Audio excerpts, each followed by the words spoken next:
আসসালামু আলাইকুম, আমি মেহেদি হাসান রাজা আপনাদের মাঝে ঈদ স্পেশাল নতুন এপিসোড নিয়ে আমি হাজির হয়েছি।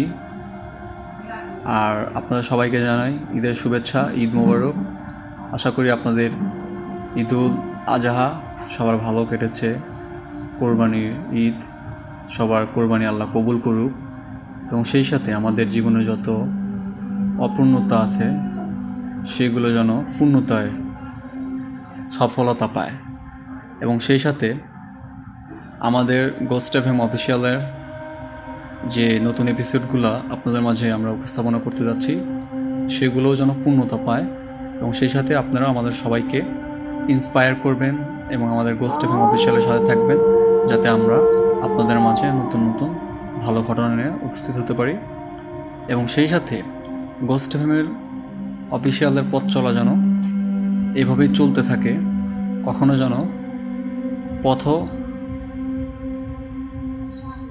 শ্রমে বা কোনো কারণে থেমে যেতে না হয় গোস্ট এফএম অফিসিয়ালকে। আপনারা যদি আমাদেরকে সাপোর্ট করেন, আমরা আপনাদের মাঝে ভালো ভালো ঘটনা উপস্থাপনা করতে পারবো এবং সেই সাথে থ্রিলিং দুটোই আপনাদের মাঝে আমরা আপনাদেরকে ফিল করাতে পারবো। সো এখন আমি আপনাদের মাঝে ঘটনাটি উপস্থাপনা করব।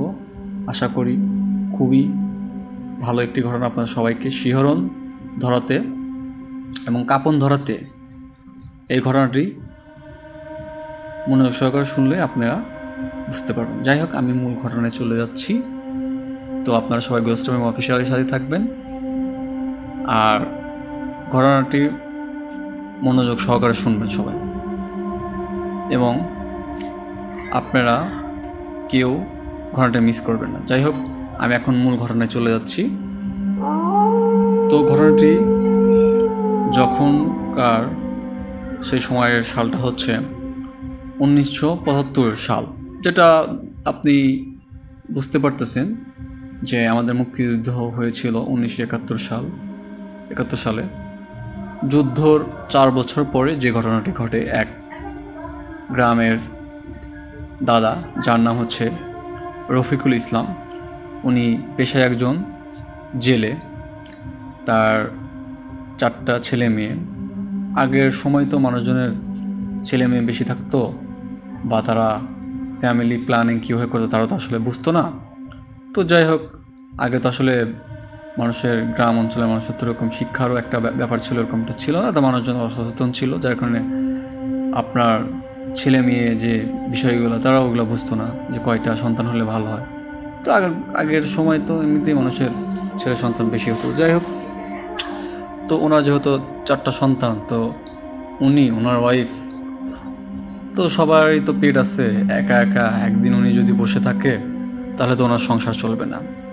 উনি অসুস্থ হলেও ওনার চিন্তা থাকে যে আমি যদি একদিন বসে থাকি তাহলে আমার পরিবার চলবে কেমন, আমি চলবো কেমন। তো সেই মোতাবেক একদিনের কথা, উনি খুবই অসুস্থ। তো এখন দেখে যে বাসায় কোনো কিছুই নাই খাবারের মতো। তো উনি চিন্তা করে যে আমি যদি না যাই তাহলে তো আমার সংসার চলবে না, বা আমার কোনো কিছু হবে না। আমি যে বসে থাকবো, আমার থাকার মতো খাওয়ার মতো তো কোনো কিছুই নাই, মানে ঘরে তো কোনো কিছুই নাই যে আমার 2টা দিন চলবে। উনি দিন আনে দিন খায়।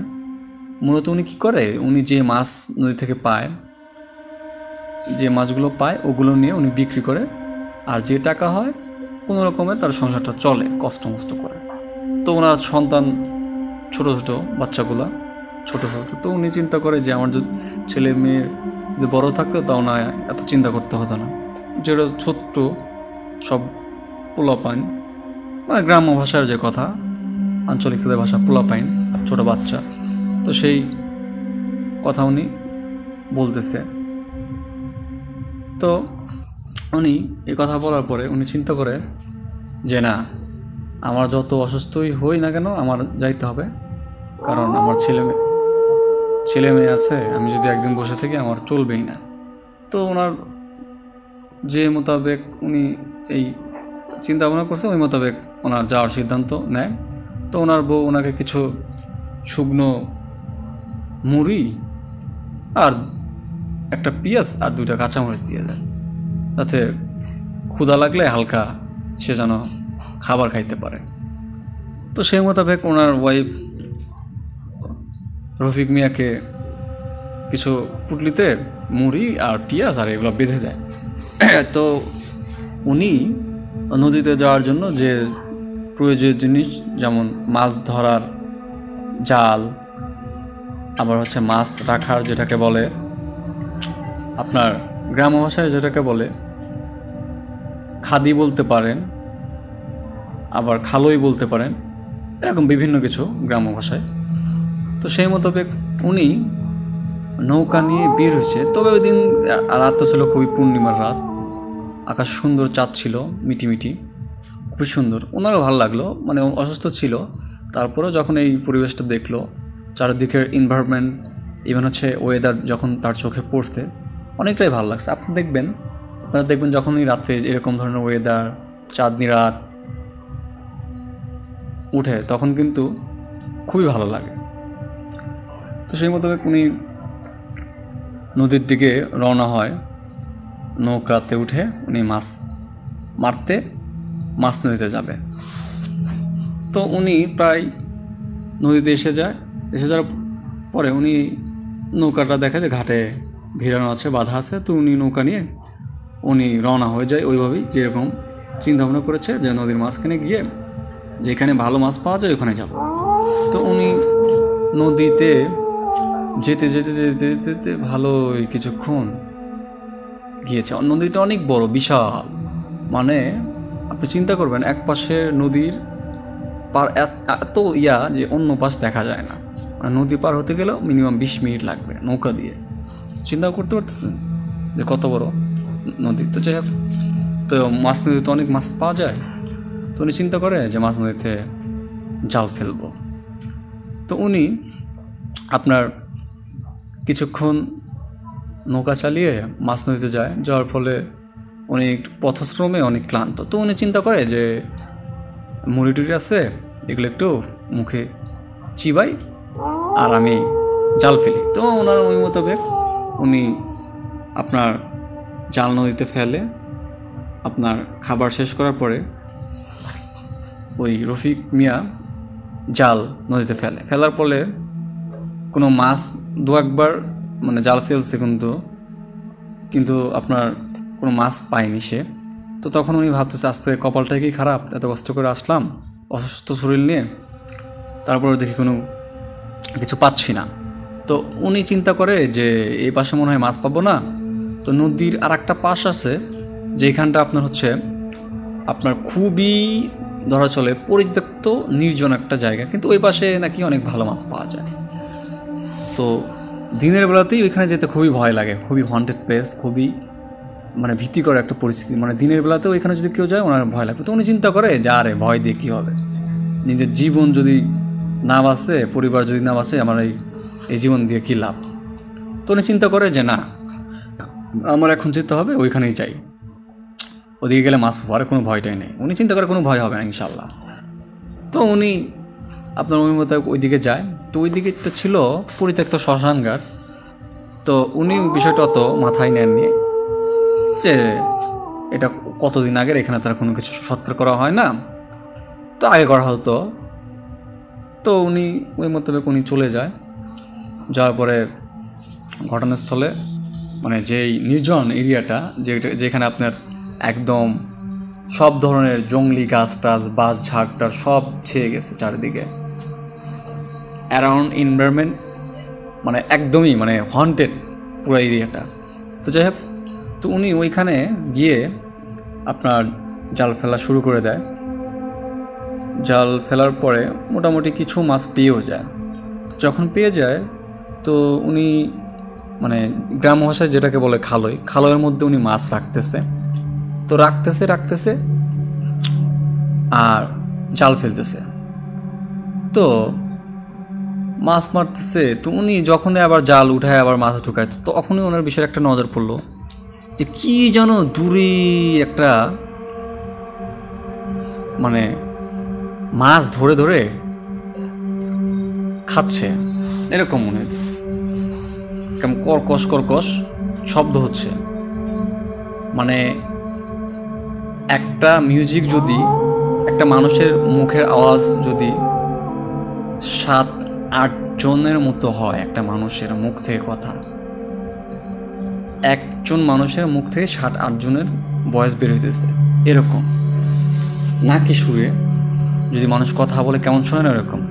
কিন্তু উনি ওই জিনিসটা চোখে পড়ছে ওনার, কিন্তু ওই যে আপনার মাছ যে খাচ্ছে ওই যে অবয়ব, ওই অবয়বের চোখে পড়ে নাই যে এখানে নৌকা দিয়ে কেউ মাছ মারতেছে আর তাকে দেখে ফেলছে। তো এক পর্যায়ে উনি আবার ভালো করে চোখ ঠোক মুছে দেখলো যে আসলে এটাকে আমারই ভুল না, আসলে সত্যি কিছু। তো উনি আবার কিছুক্ষণ পর আবার জাল উঠে খালের মধ্যে মাছটা রাখলো, রাখার পর আবার সামনে তার কাছে দেখে না কোনো কিচ্ছু নাই। তো উনি ভাবলো যে হয়তো চোখের ভুল দেখছি কি না কি দেখছি, তো বিষয়টা উনি অত আমলে নেয়নি। তো যাই হোক উনি ধীরে ধীরে যে ওই যে অবয়বটা যে পাশে আপনার মাছ ধরে খাচ্ছিল ওই পাশে গিয়ে উনি তো জাল ফেলে। তো জাল ফেলার পরেই তো ঘটনা ওইখান থেকে শুরু হয়। তো এইবারে সে মূল ঘটনায়, তো তখন থেকে উনি যখন মাছ ফেলার মাছ জালে জালে মাছ ওঠার পর উনি খালের মধ্যে যখনই রাখার পর আপনার ওই যে খালের যে মাছগুলো আবার যখন মাছ উনি রাখতে যায় তখন দেখে খালের মাছ কেমন, আমি একটু আগে এত মাছ রাখলাম, মাছ হয়তো কমে গেল কীভাবে। তো উনি চিন্তা করে, তো তখন বললো যে কোনো কিছুর সাথে পড়ে টরে গেল নাকি। তো উনি আবার নৌকার যে পাটাটন থাকে পাটাটনটা সরিয়ে দেখতেছে ওর মধ্যে পড়ছে না। তো উনি দেখেন যে না, নৌকার মধ্যে তো কোনো কিছুই নাই, ঠিক আছে। তো তখন উনি চিন্তা করে হয়তো লাগে পড়ে গেছে পানিতে। তো যাই হোক যে যতটুকু আছে সামলে রাখতে হবে তার না পড়ে যায়। তো উনি কী করে খালইটি নৌকার একদম মাঝে রাখে, যাতে নৌকা এদিকেও জাল ফেলার পরে তো একটা নৌকার তো একটা টান লাগে, এদিকে খেলে যায় ওদিকে খেলে যায়। তো এই জন্য উনি নৌকার মাঝখানে রেখে দেয় যাতে এই জিনিসটা না হয়। তো উনি যখনই আবার জাল থেকে মাছ উঠিয়ে ছাড়িয়ে যখনই খালের মধ্যে রাখছে তখন দেখে যে ওনার মাছই নাই, খালই ফাঁকা। তো তখন তো ওনার ভয় লাগে যে না, আমি তো আসলে খুবই একটা বিপদে পড়ে গেছি, তো মাছ পিশাচ জিনের পাল্লায় পড়ে গেছি, মেসো পিশাচের পাল্লায় পড়ে গেছি। তো তখন নাকি সুরে উনি শুনতে পায়, কিরে রফিক, তোরে আজকে বাটে পাইছি, তুই প্রত্যেক দিন মাছ মেরে নিয়ে যাস, আমারে দেস না। অন্য জেলেদের থেকে তো আমি মাছ টাছ ভয় দেখে নিতে পারছি, খাইতে পারছি, কিন্তু তোরে কখনো বাটে ফেনে, তুই আজকে যাবি কই, তোরে আজকে পাইছি, ঠিক আছে। তো উনি তো খুবই ভয় পেয়ে যায়। তো এক পর্যায়ে উনি একটু সাহস সঞ্চয় করে বলে, কে তুমি? তো তখন বলে যে আমি মেছো পিশাচ, আমি তোরে অনেক দিন চাইছি তোরে বাটে ফালানোর জন্য, তোর কাছ থেকে মাছ নেওয়ার জন্য, কিন্তু তুই আর তোর সাথে আরও কিছু লোক থাকার কারণে তোরে আমি বাটে পাই নাই, কিন্তু আজকে তোরে পাইছি। তোর উপর তো আমার রাগ আছে, তোর মাছও খাবো তোরেও খাবো, তোরে আজকে এখানে পুঁতে রেখে দেব, তোরে আজকে আমি পাইছি। তো উনি তো অনেক ভয় পেয়ে যায়, যতটুকু দোয়া কালাম জানে পড়তেছে, তো খুব ভয় পেয়ে যায়। তখন ওই পিশাচ জিনটি করে কি, ওর যে আসল রূপে চলে আসে এবং সে হচ্ছে আরও যে আপনার জালে কিছু মাছ ছিল ওই মাছগুলোও সে খাচ্ছে ধরে ধরে, আর যে মাছের যে কাঁটাগুলো সেগুলো হচ্ছে আপনার নৌকার পাটাটনে ফেলতেছে, একদম ফেলে পুরো করে রাখছে। চিন্তা করেন যে আপনার সামনে যদি কোনো একটা ভয়ানক একটা বস্তু, ভৌতিক কোনো কর্মকাণ্ডের মধ্যে দিয়ে সেই ঘটনাগুলো আপনি দেখতেছেন, উপলব্ধি করতেছেন, তাহলে আপনার কী হবে? আপনার কিন্তু ভয় পাওয়াটাই কিন্তু স্বাভাবিক। সে তো ভয়ে খুবই কাঁপতেছে, মানে এই পরিমাণ ভয় পেয়েছে সে, মানে কোনো কথাই বলতে পারে, সে নড়তেও পারতেছে না। এখন সে কী করে, মাঝ নদীতে এসে পড়ছে, আবার পরিত্যক্ত শ্মশান ঘাটের এরিয়া, যেখানে কোনো মানুষই যায় না কখনো, দিনের বেলাতে যেতেও ভয় লাগে। আবার সেইখানে গিয়ে সে মেশো মেসো পিশাচের পাল্লায় পড়ে গেছে এবং সে আপনার বাঁচার জন্য সে দোয়া কালাম পড়তেছে। তো এক পর্যায়ে হয় কি, ওই মেসো পিশাচটি তার আসল রূপে চলে আসে। তার বর্ণনায়, রফিক মিয়ার বর্ণনায় যতটুকু শোনা যায়, মেসো পিশাচটি ছিল এমন দেখতে, তার দুটো বিশাল বাঁকা দাঁত ছিল, আর চোখের পুটুরে কোনো কিচ্ছু ছিল না। যদি একটা হোল করা, মানে গর্ত থাকে, হোল পয়েন্ট যেটাকে বলে গর্ত, চোখে কোনো কিচ্ছু নাই, মুনিও নাই, সাদা কোনো কিছুই নেই, চোখের কোনো কিছুই নেই, একদম গর্ত, অন্ধকার হয়ে আছে, ঠিক আছে। আর হচ্ছে জাস্ট খালি দাঁতগুলো দেখা যাচ্ছে সাদা, কিন্তু রক্ত পড়তেছে দাঁত বেয়ে। আর হচ্ছে এক পাশের হচ্ছে মানে মুখের মাংস মনে হয় পচা গলা মাংস, কেমন ছিঁড়ে গেলে পড়লে কেমন হয় না, এরকম। এক পাশের মুখের হাড় বেরিয়ে আছে। তারপরে হচ্ছে আপনার মাথার খুলির এক পাশে চুল অর্ধেক আছে অর্ধেক নাই, চুলের এটা খুস্কো খুস্কো, দেখতে খুবই ভয়ানক। সে প্রায় নৌকার যে পাটাতন থেকে শূন্যে ভাসতেছে। তো এইটা দেখে তো রফিক মিয়া তো খুবই ভয় পেয়ে যায় এবং সে নদীতে ঝাঁপ দেয় যে আমার তো দোয়া কালাম পরে যতটুকু আমার বাঁচতে হবে যে কোনোভাবে। তো উনি যখনই এই ধরনের চিন্তা ভাবনা ঝাঁপ দেয়, ওই পিশাচটিও তার পিছে পিছে ঝাঁপ দেয়, সেও তার পিছে পিছে যায়। যেতে যেতে যেতে যেতে এক পর্যায়ে তারে ধরে ফেলে এবং তারে পানিতে চুবানি দিতে থাকে। একবার পানির মধ্যে মাথা ঢুকায় আবার উঠায়, কিন্তু একদম যে ধরে রাখছে তা না। আর বলে, তোরে আজকে পাইছি, তুই আমার অনেক দিন মাছ দাস নাই, তোরে বাটে পাই নাই, আজকে পাইছি, তোর আজকে মাছও নিছি, তোরেও আজকে নিয়ে যাম। তো ওনারে রফিক মিয়ারে অনেক চুবানি দেয়, কিন্তু প্রায় কিছু দূরে দেখা যায় একটা নৌকা আস্তে আস্তে, আলো নেই, অনেক রাত, তখন রাত অনেক 3টা বাজে। তো আস্তে আস্তে দেখতেছে যে আলোটা এদিকে এগিয়ে আসতেছে। তো ওই পিশাচ জিনটির এটি নজরে পড়ে। তো নজরে পড়ার পরে ওই পিশাচ জিনটি ওকে রফিক মিয়াকে বলে, তোর কপাল ভালো, তুই আজকে বেঁচে গেলি, তবে তোরে আমি ছাড়বো না, তোরে যদি আর একদিন পাই তোরে আমি মেরে ফেলবো, তোরে আজকের মতো ছেড়ে দিচ্ছি, কিন্তু তুই যদি আমার সামনে কখনো আর পরস, তোর আর নিস্তার নাই, তোর কপাল ভালো, তুই আজকে বেঁচে গেলি, যা আজকের মতো ছেড়ে দিলাম, কিন্তু আমার সামনে যদি আর কখনো পরস, তোর কোনো ছাড় নাই, তোর মৃত্যু অবধারিত। তো এই বলে মেসো পিশাচ জিনটি চলে যায়। আর ওই যে দূরে যে নৌকায় যে লোকগুলো ছিল, মানে ওনারাও জেলে মাছ ধরতে এদিকে আসতেছিল, ওরা অনেকজন সংখ্যায় ছিল, এই জন্য তাদের একটা ভয় ভীতি নেই। যেহেতু রফিক মিয়া একা আসছিল, সেই জন্যই সেই পিশাচ জিনটির খপ্পরে পড়ে গিয়েছিল, মেসো পিশাচ জিনটির। তো যাই হোক, তো উনি তো ওনার যে নৌকা থেকে একটুখানি দূরে ছিল, তো উনি তো নৌকা থেকে নিয়ে যখন মানে ঝাঁপ দিয়েছে তাকে নিজেকে সেভ করার জন্য, তো উনি তো বেশি দূর যাইতে পারে নাই, তো পিশাচটিও তাকে ধরে ফেলে। তো যখন পিশাচ জিনটি ছেড়ে চলে যায়, তখন তো ওখানে তো মাঝ নদী, তো উনি কী করে, মানুষ যখন জীবনের বিপদ হয়, জীবন মরণের প্রশ্ন হয়, তখন কিন্তু মানুষ হৃদায়িত জ্ঞান শূন্য হয়ে পড়ে, কি করবে সে? তো সে বাঁচার জন্য যতটুকু চেষ্টা সেইটাই করছে, কিন্তু তাকে পিশাচ জিনটি ধরে ফেলে তাকে পানিতে চুবিয়েছে, কিন্তু সেই পিশাচ জিনটি সক্ষম হতে পারে নাই, কারণ ওই নদীতে একটা মাছের জেলেদের যে নৌকা, সেটা সে দেখতে পায়, আলো দেখতে পায়, লোকের কথাবার্তা শুনতে পায়, যার কারণে সেই পিশাচ জিনটি বলে, তোকে আজকের মতো ছেড়ে দিলাম, তোর কপাল ভালো, কিন্তু তুই যদি আর কখনো আমার সামনে পড়স, তোর মৃত্যু অবধারিত।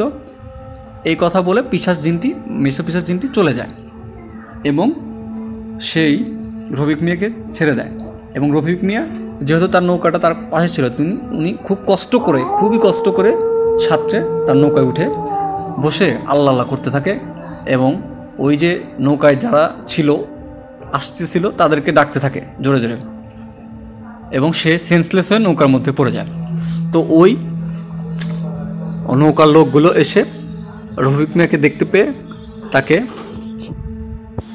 নৌকায় উঠায়, তাদের নৌকায় উঠিয়ে, এবং তাদের যে একজন লোক আছে তাকে দিয়ে তাদের নৌকার সাথে বেঁধে তাদের নৌকাটি পাড়ে নিয়ে যেয়ে তাকে চোখে মুখে পানি দিয়ে তাকে জ্ঞান ফেরার পরে তাকে জিজ্ঞেস করে যে কি হয়েছে। তখন রফিক মিয়া বলে যে এরকম, আমি তো নদীতে মাছ ধরতে আসছি, তো আমি তো কোনো মাছ টাছ পাই নাই।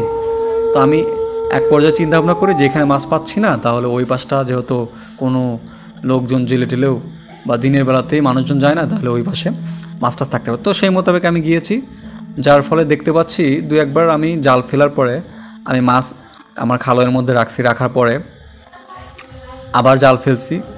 তো ফেলার পরে আমি সামনের দিকে তাকিয়ে দেখি, আমি বিষয়টা অত আমলে নিই নাই, অনেক দূরে দেখি কী যেন একটা ছায়ার মতো মাছ খাচ্ছে, কর্মর শব্দ হচ্ছে কট কট কট কট। তো আমি ভাবছি যে হয়তো শিয়াল কুকুর বিভিন্ন কিছু জঙ্গল মঙ্গল থাকে, হয়তো কোনো কিছু, বিষয়টা আমি অত আমলে নিই। কিন্তু পরে যখন আমি জাল ফেলে মাছ খালের মধ্যে রাখছিলাম তখন দেখি যে আমার খালয়ে মাছ নাই। তখন আমি ভাবছি যে হয়তো আমার পায়ের সাথে লাগছে, বা নৌকা যেহেতু হয়তো পানি বেশি নৌকার মধ্যে একটু ঢুকছে, হয়তো পানির কারণে নৌকাটা একটু হেলে গেছে, হয়তো মাছটি পড়ে গেছে পানির মধ্যে। তো তখন দেখছি যে না, নৌকার মধ্যে মাছ নেই। তো তখন আমি বিষয়টা বলছি হয়তো আমার যে কোনো একটা পায়ের সাথে লেগে হয়তো মাছটা একটু কাত হয়ে গেছিলো, যার কারণে কিছু মাছ হয়তো নদীতে পড়ে গেছে পানিতে। তো আবার যখন আমি জাল ফেলে যখন উঠাইতে গেছি, মাছ উঠে যখন খালয়ের মধ্যে রাখছি, দেখি আমার খালয়ে কোনো মাছই নেই। তো তখন আমার বিষয়টা অনেক লাগে যে না, সামনে যে জিনিসটা আমি দেখলাম ওটা আসলে কি কোনো শিয়াল জন্তুরিক কর্মকাণ্ড ছিল, না কোনো পিশাচ জিন, মিশ্র পিশাচ জিনের খপ্পরে পড়েছি আজকে। তো যখনই আমি চিন্তা ভাবনা করি তখনই আমি কিছুক্ষণ পরেই নাকে সুরে একটা কথা শুনতে পাই, কিরে রফিক, মিশ্র পিশাচ জিনটি এইভাবে বলছিল, কিরে রফিক, তুই আমারে মাছ দিলি না? তুই তো বহুত দিন ধরে মাছ নিয়ে যাস, আমারে তো তুই মাছ দাস না। তো উনি রফিক মিয়াকে এইভাবে বলে পিশাচ জিনটি। তো রফিক মিয়া তো অনেক ভয় পেয়ে যায়, ভয় পেয়ে কাঁপতে থাকে। এ কথা জেলেদেরকে রফিক মিয়া বর্ণনা করে। তো তখন জেলেরা বলে যে আসলে ভাই দেখো, ওইদিকে তো পরিত্যক্ত শ্মশান, ওইদিকে তো আসলে খুবই ভয়ঙ্কর একটি মেসো পিশাচ থাকে, সে খুবই যাকে পায় সে সহজে ছাড়ে না। তোমার কপাল ভালো, তুমি বেঁচে গেছো, আল্লাহ তোমার নিজে হাতে বাঁচাইছে, কিন্তু ভুলেও আর ওই দিকে কখনো যেও না। আমরা যদি থেকে যাইও তা আমাদের নৌকাতে 5-6 জন লোক ছাড়া আমরা কখনো ওদিকে যাই না। আজকে কপাল ভালো আমরা এদিকে আসছিলাম দেখে, হয়তো আল্লাহ তাআলার ইচ্ছায় বেঁচে গেছো,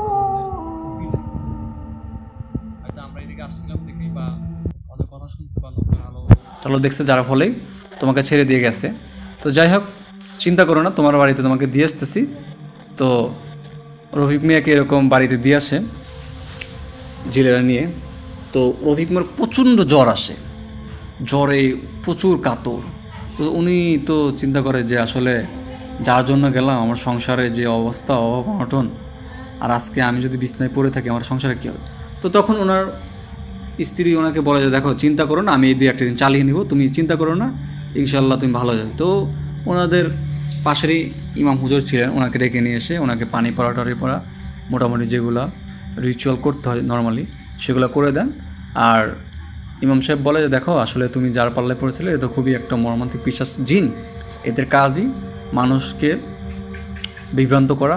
কেউ মাছ নিয়ে গেলে একা পেলে তার মাছগুলো খেয়ে ফেলে এবং ভয়ভীতি দেখায়, কিন্তু তোমাকে তো অনেক দিন ধরে সে ফলো করতেছে, কিন্তু তোমার মাছ খাইতে পারে নাই, সেই জন্যই তোমাকে মেরে ফেলতে চাইছিল, কিন্তু তুমি মাছ নিচে ঠিক আছে, কিন্তু তোমাকে মারতে সক্ষম হয় না। এইটা কারণেই যে ওই যে জেলেগুলো যে আসছিল এবং তাদের যে হারিকেনের যে আলো ছিল, এই জন্যই সে ওই জিনিসগুলো দেখে সে বুঝতে পারছে যে এইদিকে নৌকা আসতেছে। তো ওইটা দেখেই তোমাকে বলছে যে আজকের মতো তোকে ছেড়ে দিলাম, কিন্তু নেক্সট টাইম যদি তোকে কখনো দেখি তোর আর কোনো নিস্তার নাই, পিশাচ জিনটি এটা বলে তোমাকে ছেড়ে দিচ্ছে।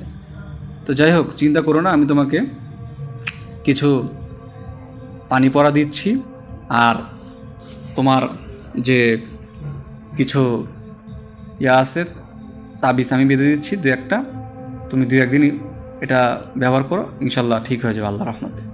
তো হুজুর ওনাকে নর্মালি 2টো তাবিজ দেয়, একটা গলায় পরার জন্য আর একটা কোমরে পরার জন্য, আর কিছু পানি পরা দেয়, তেল পরা দেয়, যে এই পানি খাবা আর এই তেল মাথায় দিবা।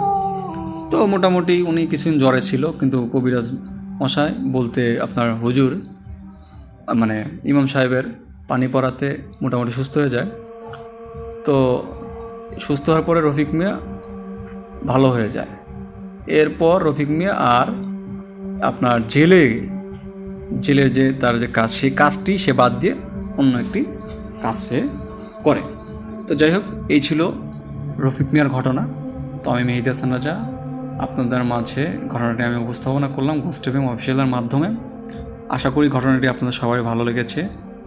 আর এটাও আমি বুঝতে পারতেছি যে এই ঘটনাটি আপনাদের মাঝে আমি যে বললাম, এটা আপনাদের অবশ্যই শিহরণ জাগিয়েছে এবং আপনাদের ভালো লেগেছে এবং শিহরণও জাগিয়েছে এবং আপনাদের খুবই ভয়ও লেগেছে। তো যাই হোক, আপনারা আমাদের সাথে থাকলে আমাদের ভালো লাগবে এবং আপনাদের প্রেরণাতেই আমাদের সুফল বয়ে আনবে। এবং আমরাও চাই যে আমাদের চ্যানেলটি যেন আপনাদের মাধ্যমে আরও এগিয়ে যায় এবং গোস্ট এফএম অফিসিয়াল যেন আরও অনেক বড় হয়।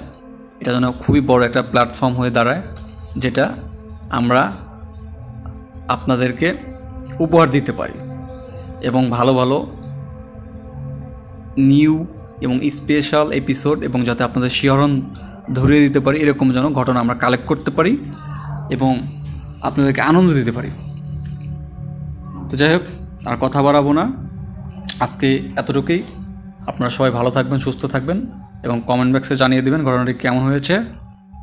আর আমাদেরকে অবশ্যই লাইক কমেন্ট করবেন এবং শেয়ার করবেন, যাতে আরও এই জিনিসটা আমরা আরও বড় করতে পারি। গোস্ট এফএম এই যে প্ল্যাটফর্মটা, এটা যেন আমরা আরও বড় করতে পারি এবং আমরা যেন এটা খুবই একটা ভালো একটা পর্যায়ে দাঁড় করাতে পারি। তো যাই হোক, আমি মেহেদী হাসান রাজা আপনাদের মাঝে আজকে এতটুকুই, এখান থেকে বিদায় নিচ্ছি এবং আপনারা সবাই গোস্ট এফএম অফিসিয়ালের সাথেই থাকবেন এবং সবাই সুস্থ থাকবেন, ভালো থাকবেন। আসসালামু আলাইকুম ওয়া রাহমাতুল্লাহি ওয়া বারাকাতুহু।